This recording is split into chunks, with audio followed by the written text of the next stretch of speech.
এই দৃশ্য নাট্য নির্মাতাদের সংগঠন ডিরেক্টরস গিল্ডের প্রতিষ্ঠা বার্ষিকী, যে আয়োজন নিয়ে সমালোচনার ঝড় বইছে সামাজিক যোগাযোগ মাধ্যমে।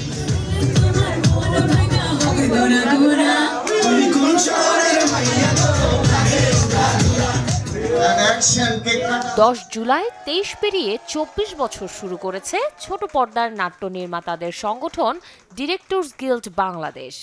বর্ষপূর্তির আয়োজনের এই ভিডিওগুলো টেলিভিশন সহ অনলাইন মাধ্যমে ছড়িয়ে পড়তেই সবার মনে প্রশ্ন, এরা কারা? যাদের বলা হয় ক্যাপ্টেন অব দ্য শিপ, সেই সংগঠনের 2 যুগে পদার্পণের আয়োজনে অচেনা মুখের উপস্থিতি আর এমন নাচানাচিতে বিব্রত অগ্রজ অনুজরা। নির্মাতা চয়নিকা চৌধুরী ফেসবুকে লিখেছেন তিনি বিশ্বাস করতে চান এটা অন্য কিছু। সাথে আরও লিখেন, নাট্যজন মামুনুর রশিদ, মোস্তফা মনোয়ার কিংবা গাজী রাকায়েতের মতো শিল্পী পরিচালকেরা কি ভাবছেন, তাদের মনের অবস্থাটাই বা কি। 23 বছর পূর্তিতে এমন আয়োজন দেখে শাহরিয়ার নাজিম জয় পুরো ডিরেক্টরস গিল্ডকে আখ্যা দিয়েছেন দুষ্টু কোকিল বলে। লিখেছেন, নাট্য নির্মাতারা যখন বেকার হতাশ জীবনযাপন করছেন, তখন এই নির্মাতাদের সংগঠনের বর্ষপূর্তির এমন বিনোদনে অসম্মানিত বোধ করছেন তিনি।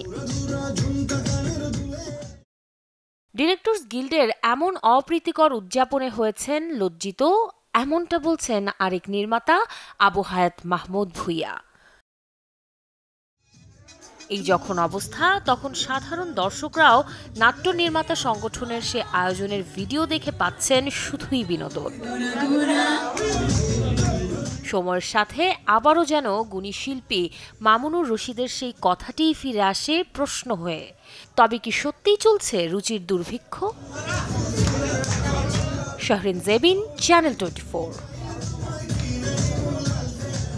বাসায় ফ্রেশ জুস তৈরি করতে আমার আছে ভিশন ব্লেন্ডার। ভিশন ব্লেন্ডার, জীবনে আধুনিকতা।